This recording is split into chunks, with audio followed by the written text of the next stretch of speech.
ഇറാന്റെ കയ്യിലുള്ള ന്യൂക്ലിയർ പവറോ അതല്ലെങ്കിൽ ഇറാന്റെ കയ്യിലുള്ള ഹോർമോസ് കടലെടുക്കോ അതല്ലെങ്കിൽ ഇറാനെതിരെയുള്ള ഒരു യുദ്ധങ്ങൾ പോലും നമ്മളെ കൊണ്ട് ഒന്നും ചെയ്യാൻ പറ്റില്ല എന്ന് അമേരിക്കയ്ക്കുള്ള തിരിച്ചറിവ്.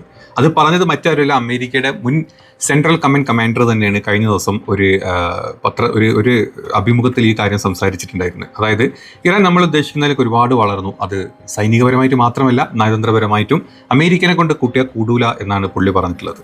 അതിൻ്റെ ഒരു ക്ലിപ്പ് ഞാൻ വെച്ച് തരാം. ഇത് മാത്രമല്ല, ഇന്നലെ ലബനോനിൽ നടന്ന മറ്റൊരു ആക്രമണത്തിൽ 10 ഇസ്രായേലി സൈനികരെയാണ് ഒരൊറ്റ ബോംബിങ്ങിൽ അവിടുത്തെ റെസിസ്റ്റന്റ് ഗ്രൂപ്പ് ഇല്ലാണ്ടാക്കിയിട്ടുള്ളത്. അതിൽ മരിച്ച ആളുകളുടെ ഡീറ്റെയിൽസും കാര്യങ്ങളൊക്കെ പുറത്തോട്ട് വന്നിട്ടുണ്ട്. അതുപോലെ തന്നെ അമേരിക്കയുടെ വ്യോമ സേനയുടെ ഏറ്റവും വലിയ ചരക്ക് വിമാനമായിട്ടുള്ള ഗ്ലോബ് മാസ്റ്റർ 17A എന്ന് പറഞ്ഞിട്ടുള്ള ഒരു വിമാനം ഇന്നലെ ഈജിപ്ഷ്യൻ അതിർത്തി കിടക്കുന്നതിൻ്റെ ഇടക്ക് അപായ സൂചന കാരണം യൂറോപ്പിലോട്ട് തിരിച്ച് പറന്നതിൻ്റെ ചില വാർത്തകളും വരുന്നുണ്ട്. ഇതൊക്കെ യുദ്ധത്തിൻ്റെ ഭാഗമായിട്ട് അല്ലെങ്കിൽ അമേരിക്ക പേടിച്ചതിൻ്റെ ഭാഗമായിട്ട് മുന്നോട്ട് വന്നിട്ടുള്ള കാര്യങ്ങളൊക്കെ തന്നെയാണ്. ഇതേ സമയത്ത് തന്നെ ഇസ്രായേലിൽ വൻതോതിലുള്ള യുദ്ധപ്പടയൊരുക്കം നടത്തിക്കൊണ്ടിരിക്കുകയാണ്. ഇനിയും ഇറാൻ ആക്രമിക്കുന്നതിന് വേണ്ടിയിട്ടുള്ള വൻതോതിൽ അമേരിക്കയുടെ ഇത്തരത്തിലുള്ള ബോയിങ് പോലത്തെ ചരക്ക് വിമാനങ്ങളും മറ്റ് റീഫ്യൂലിംഗ് വിമാനങ്ങളും കൊണ്ട് നിറച്ചുകൊണ്ടിരിക്കുകയാണ് ബെൻകുര്യൻ എയർപോർട്ടിൻ്റെ കത്താത്ത ഭാഗങ്ങളിലൊക്കെ അല്ലെങ്കിൽ മറ്റു ഭാഗങ്ങളിലൊക്കെ വൻ പടയൊരുക്കം നടത്തിക്കൊണ്ടിരിക്കുന്നതായിട്ടുള്ള റഡാർ ചിത്രങ്ങളും ദൃശ്യങ്ങളും ഒക്കെ പുറത്തു വന്നിട്ടുണ്ട്. അപ്പോൾ ഇന്നും നമുക്ക് ആദ്യം തന്നെ പറയാനുള്ള യുദ്ധത്തിൻ്റെ കുറച്ച് അപ്ഡേറ്റുകളൊക്കെ തന്നെയാണ്. ഇത് അമേരിക്കയുടെ മുൻ സെൻട്രൽ കമാൻഡ് കമാൻഡറാണ്. ആൾ ഇന്നലെ ഒരു ടി വിക്ക് കൊടുത്തിട്ടുള്ള ഒരു ഇതിലാണ് പറഞ്ഞിട്ടുള്ളത്. അതായത് the former commander of US central command, if we cannot resolve the Iranian nuclear issue and the straight of Hormuz, Iran will become strategically stronger than ever before. അതായത് നമ്മളെ കൊണ്ട് പറ്റിയിട്ടില്ല ഇതുവരെ. ഇപ്പം ഈ 40 ദിവസം യുദ്ധം നടത്തിയിട്ടില്ല, നമ്മളെ കൊണ്ട് ഇതുവരെ ഇറാൻ്റെ ന്യൂക്ലിയർ പവറിൽ തൊടാനോ അതല്ലെങ്കിൽ ഇറാൻ്റെ മറ്റ് നയതന്ത്രപരമായിട്ടുള്ള നീക്കങ്ങൾ, സ്ട്രേറ്റ് ഓഫ് ഹോർമോസിലെ പോലത്തെ നീക്കങ്ങൾ തകർക്കാനോ നമ്മളെ കൊണ്ട് ഇതുവരെ പറ്റിയിട്ടില്ല.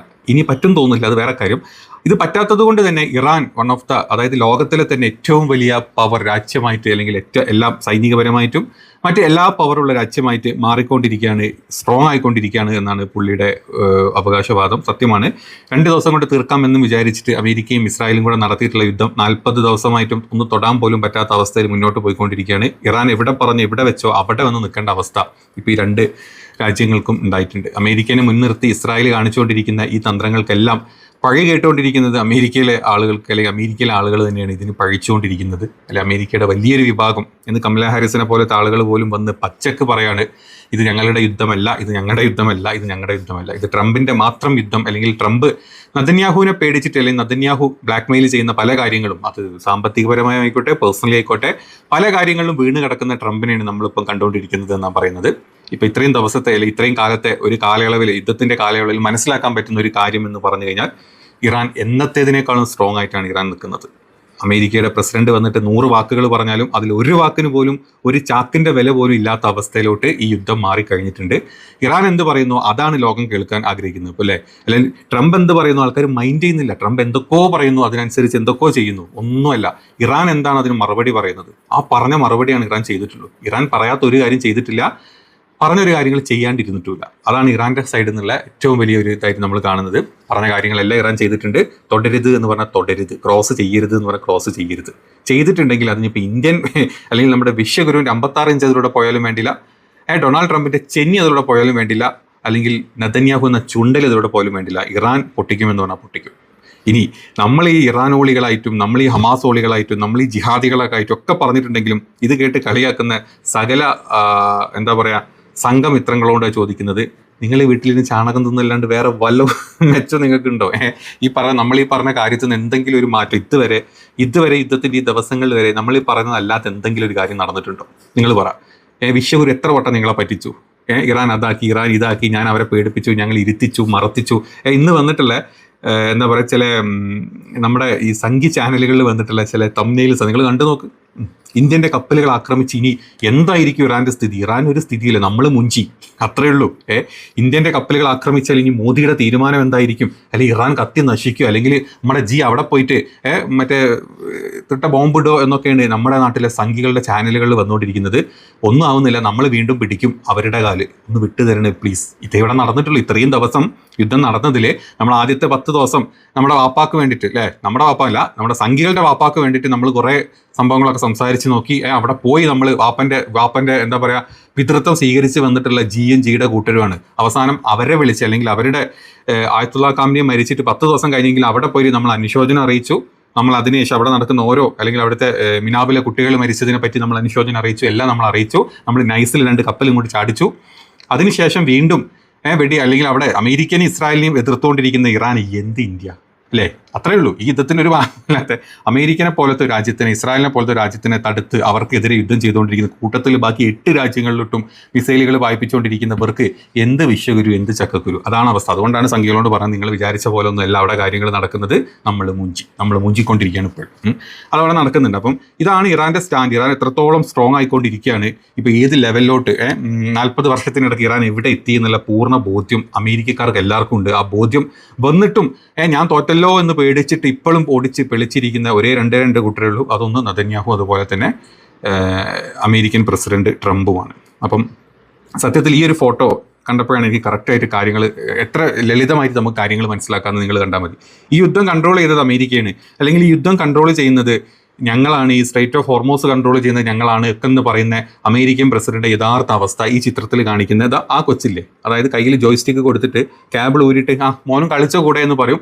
നമ്മളെന്തോ കളി കളിക്കേണ്ടതായിരിക്കും, നമ്മുടെ പങ്ക് അതിൽ 0 ആണ്. അപ്പുറത്ത് യഥാർത്ഥ കളി കളിക്കുന്നത് ഇറാനാണ് എന്ന് കാണിക്കുന്നതിനുള്ള ഏറ്റവും ലളിതമായിട്ടുള്ള ഒരു ഉദാഹരണമാണ് ഈ ഒരു ചിത്രം. നിങ്ങൾക്ക് ജോയ്സ്റ്റിക്കിൻ്റെ എൻ പോയിന്റ് കോഡ് കുത്തിയിട്ടുണ്ടോ ഇല്ല, ഇത് തന്നെയാണ് അമേരിക്കയുടെ ഇപ്പോഴത്തെ അവസ്ഥ. അപ്പം സത്യമായിട്ടുള്ള വളരെ രസകരമായിട്ടുള്ളൊരു കാര്യമായിട്ട് തോന്നി. ഇതാണ് ഒന്ന് കാണിച്ചു തരാനുള്ളത്. പിന്നെ ഇപ്പോൾ ഇന്നലെ നമ്മുടെ ഇന്ത്യൻ കപ്പൽ തിരിച്ചു വന്നതിൻ്റെ ഒക്കെ വോയിസും അല്ലെങ്കിൽ അതിൻ്റെ തിരിച്ചു വന്ന പാത ഒക്കെ ഏത് രീതിയിലാണ് നിങ്ങൾക്ക് ജസ്റ്റ് ഒന്ന് കാണിച്ചു തരാം. ഇന്ത്യയുടെ സമാർ ഹെറാൾഡ് എന്ന് പറഞ്ഞിട്ടുള്ള കപ്പലിനോട്ട് വന്നിട്ടുള്ള എന്താ പറയുക, ഇറാൻ ആർമിയുടെ IRGCയുടെ സൈഡിൽ നിന്ന് വന്നിട്ടുള്ള വാണിംഗ് ആണ് തിരിച്ചു പോകാൻ വേണ്ടിയിട്ട്.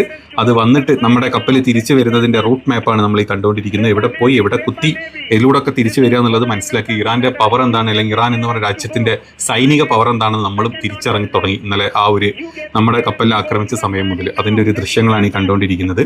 ഇനി പറയാനുള്ള മറ്റു ചില കാര്യങ്ങൾ, ഇത് കഴിഞ്ഞ ഇത്രയും ദിവസത്തിൻ്റെ ഇടയ്ക്ക് ഇപ്പം ഹെസ്ബുള്ള ആക്രമിച്ചിട്ടുള്ള പ്രത്യേകിച്ച് ഈ ലെബനോൻ ഏരിയയിൽ IDF ഇസ്രായേലി പട്ടാളക്കാർക്കെതിരെ ഹിസ്ബുള്ളയുടെ ആക്രമണത്തിൻ്റെ ചില ഹോട്ട് പോയിന്റുകളാണ്, സ്പോട്ടുകളാണ് നമ്മൾ കണ്ടുകൊണ്ടിരിക്കുന്നത്.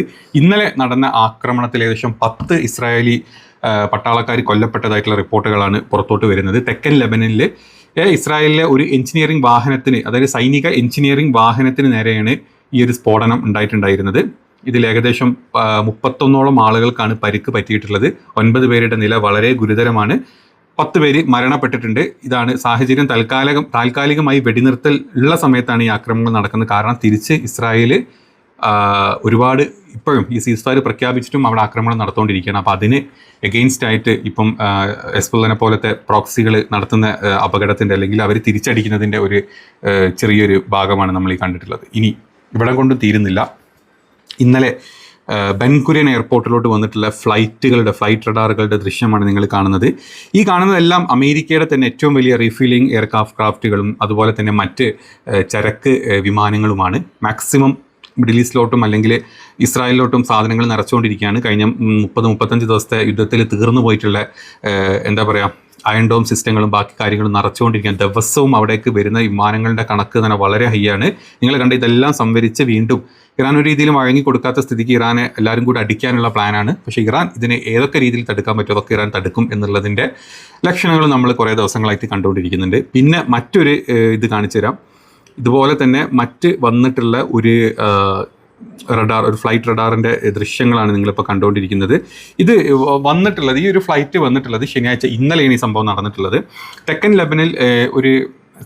ലെബനനല്ല, ഈജിപ്ഷ്യൻ സൈഡിലോട്ടാണ് ഈ കാര്യം ഇത് വന്നിട്ടുള്ളത്. ഈജിപ്ഷ്യൻ തീരത്തിന് സമീപത്ത് വെച്ചിട്ടാണ് അമേരിക്കൻ വ്യോമസേനയുടെ C-17A ഗ്ലോബ് മാസ്റ്റർ 3 എന്ന ഈ ചരക്ക് വിമാനം പെട്ടെന്ന് ഒരു സൂചന നൽകാണ്. 7700 എന്ന് പറഞ്ഞു കഴിഞ്ഞാൽ അപായ സൂചനയാണ്. ഈ സൂചന നൽകി ഇതിൻ്റെ കമ്മ്യൂണിക്കേഷൻ ചെയ്ത് തിരിച്ചു പോകുന്ന ഒരു രംഗമാണ് കാണിച്ചിട്ടുള്ളത്. വിമാനത്തിൻ്റെ മെഡിറ്ററേനിയൻ കടലിന് മുകളിലൂടെ ഈജിപ്ഷ്യൻ അലക്സാൻഡ്രിയ തീരത്തേക്ക് തൊട്ടടുത്ത് വെച്ചിട്ടാണ് ഇത്തരത്തിലുള്ള ഒരു സിഗ്നൽ കൊടുത്തിട്ടുള്ളത്. ഇതിൻ്റെ യാത്ര തിരിച്ചിട്ടുള്ളത് ജർമ്മനിയിൽ നിന്നാണ്. ഇതിൻ്റെ യാത്ര തിരിച്ചിട്ടുള്ളത് എയർബേസിൽ നിന്നാണ് വിമാനം പുറപ്പെട്ടിട്ടുള്ളത്. ഏകദേശം 3.5 മണിക്കൂർ യാത്രയ്ക്ക് ശേഷമാണ് അപകട സൂചന നൽകി വിമാനം തിരിച്ചു പോകുന്നത്. 31,000 അടി ഉയരത്തിലായിരുന്നു ഈ വിമാനം എന്ന് പറയുന്നുണ്ട്. അപകട സൂചന മനസ്സിലാക്കിയിട്ട് വിമാനം അപ്പം തന്നെ യു ടേൺ എടുത്ത് യൂറോപ്പിലോട്ട് തിരിച്ചു പോകുന്നതായിട്ടാണ് കണ്ടിട്ടുള്ളത്. നമ്മൾ ഈ യുദ്ധത്തിൽ ഈ വെടിവെച്ച കഴിഞ്ഞതും അതിന് ശേഷമുള്ള ഇതൊക്കെ നമ്മൾ കാണാം. അതിൻ്റെ ഇടയിൽ ഇവിടെയൊക്കെ നടക്കുന്ന ഈ ഒരു കൂട്ടങ്ങൾ എത്രത്തോളം ഉണ്ട് നിങ്ങൾ നോക്കി. ഇതുപോലും അല്ലെങ്കിൽ ഇറാൻ്റെ ഒരു സേനനെ പേടിച്ചിട്ട് അല്ലെങ്കിൽ അവിടെ ഇറാൻ്റെ ഏതെങ്കിലും ഒരു പ്രോക്സിനെ പേടിച്ചിട്ട് ഇനി ക്രോസ് ചെയ്ത് കഴിഞ്ഞാൽ വിമാനം നഷ്ടപ്പെടും എന്നുള്ള പേടിയുള്ളത് കൊണ്ടും അല്ലെങ്കിൽ അതിൻ്റെ അപായ സൂചന കറക്റ്റായി നിൽക്കുന്നത് കൊണ്ടാണ് ഇത്തരത്തിലുള്ള തിരിച്ചുപോക്കുകളൊക്കെ ഉണ്ടാവുന്നത്. ഇത്രയും വലിയ വിമാനങ്ങൾ 3.5 മണിക്കൂർ യാത്ര തിരിച്ച് വന്നോടത്തേക്ക് മടങ്ങി പോകുന്നത് ഇങ്ങനത്തെ ഒരുപാട് സംഭവങ്ങൾ നടക്കുന്നുണ്ട്. ഇത്ര ഒരുപാട് റഡാർ ന്യൂസുകൾ പുറത്തോട്ട് വരുന്നുണ്ട്. ഇപ്പോൾ നമ്മൾ അവിടെ ഫില്ല് ചെയ്തുകൊണ്ടിരിക്കുന്നു, അവിടെ നിന്ന് പോകുന്നു വരുന്നു, ഒരുപാട് കാര്യങ്ങൾ യുദ്ധത്തിൻ്റെ മുമ്പായിട്ടുള്ള ഒരു കൂട്ടങ്ങൾ ഒരുപാട് കാര്യങ്ങൾ അവിടെ നടക്കുന്നുണ്ട്. അപ്പം അങ്ങനത്തെ ചില ഇത് കാണുമ്പം ജസ്റ്റ് നിങ്ങളൊന്ന് അറിയിക്കുക അവിടെ എന്താണ് നടക്കുന്നത്. വെറുതെ ഇരിക്കുകയല്ല, സീസ് ഫയർ പറഞ്ഞു കഴിഞ്ഞാൽ പിന്നെ വെറുതെ നോക്കിയിരിക്കുകയല്ല ആരെങ്കിലുമൊക്കെ ഒന്ന് വെടിവെക്കുക എന്നുള്ളത്. പക്ഷേ അതിൻ്റെ ഏത് സൈഡിൽ നിന്നാണ് എങ്ങനെയാണ് ഇവർ ഒരുങ്ങിക്കൊണ്ടിരിക്കുന്നത് കാണിച്ചു തരാൻ വേണ്ടിയിട്ടാണ് ഈ വീഡിയോ ഇപ്പോൾ ഇവിടെ വെച്ചിട്ടുള്ളത്. അപ്പം മേഖലയിലെ നിലവിലുള്ള യുദ്ധ സാഹചര്യം എന്ന് പറഞ്ഞാൽ കൂടിക്കൊണ്ടിരിക്കുന്നത്, നമ്മൾ നല്ലൊരു മഴ വരുന്നതിൻ്റെ മുമ്പുള്ളൊരു കാറ് കൂടിക്കൊണ്ടിരിക്കുന്ന അവിടെ അങ്ങനെ കൂടിക്കൊണ്ടിരിക്കുന്നത്, ഇടക്ക് ഇങ്ങനെ ഒരു ഇടി പൊട്ടും അല്ലേ, അങ്ങനെയല്ല ഇടക്ക് അതിലൂടെ ഒരു മിന്നൽ വരും. അങ്ങനത്തെ ചില കാര്യങ്ങളാണ് ഈ വാർത്തകൾ നമ്മൾ പറയുന്നത്. എപ്പോഴാണ് ഇത് കംപ്ലീറ്റ്ലി പൊട്ടി ഒരു ഭയങ്കര മഴ പെയ്യുന്നത്, അതാണ് യുദ്ധം തുടങ്ങുന്ന അവസ്ഥ. അപ്പം അങ്ങനെ ഇപ്പം നാളത്തോടു കൂടി ഈ സീസ് ഫയർ അവസാനിക്കുകയാണെങ്കിൽ ഏത് രീതിയിലാണ് ഇത് യുദ്ധത്തിൻ്റെ ബാക്കി ഭാഗങ്ങളിലോട്ട് ഇത് സ്പ്രെഡ് ചെയ്യാന്നുള്ളത് നമ്മൾ കണ്ട് തന്നെ അറിയേണ്ടി വരും. അപ്പോൾ ഇതൊക്കെയാണ് ഇപ്പം ഇന്നിപ്പോൾ ഈ സമയം വരെയുള്ള ചില അപ്ഡേറ്റുകളായിട്ട് ഈ പറയാനുള്ളത്. പിന്നെ ഒരുപാട് പ്രസ്താവനകളും കാര്യങ്ങളും പല ആളുകളും അവിടെ ഇവിടെയൊക്കെ പറയുന്നുണ്ട്. ഇനി ഇന്ത്യയിലെ സാഹചര്യങ്ങൾ വളരെ മോശമാവും എന്നുള്ള കാര്യങ്ങളാണ് പറയുന്നത്. കാരണം യുദ്ധത്തിനെ പറ്റി ഒരു ഐഡിയയും ആർക്കും ഇല്ലാത്തത് കൊണ്ട് നമുക്ക് ഇങ്ങോട്ടുള്ള ചരക്ക് വളരെ വലിയ രീതിയിൽ ലിമിറ്റഡ് ആയതുകൊണ്ടും ഇനി ഏത് രീതിയിലാണ് ഊർജ്ജ പ്രതിസന്ധിയും നമ്മുടെ ഓയിൽ പ്രതിസന്ധിയൊക്കെ വരിക എന്നുള്ളത് കണ്ടു തന്നെ അറിയണം. അതുകൊണ്ട് എല്ലാവരും പ്രിപ്പയർഡ് ആയിരുന്നുള്ള, ഇത് രാജ്യദ്രോഹം പറയുന്നതല്ല, എല്ലാവരും പ്രിപ്പയർഡ് ആയിട്ട് ഇരുന്നുള്ള. പണി കിട്ടുമ്പോൾ എല്ലാവർക്കും കിട്ടും. അപ്പോൾ സംഖ്യനോ അല്ലെങ്കിൽ സംഖ്യ അല്ലാത്തവനൊന്നുമല്ല, സംഖ്യക്കും നമുക്കും എല്ലാവർക്കും പണി കിട്ടും. ഒന്ന് പ്രിപ്പയർഡ് ആയിട്ടിരിക്കുക. അപ്പോൾ വീഡിയോ ഇഷ്ടപ്പെട്ടെങ്കിൽ മാക്സിമം നിങ്ങളുടെ സപ്പോർട്ട് തരിക.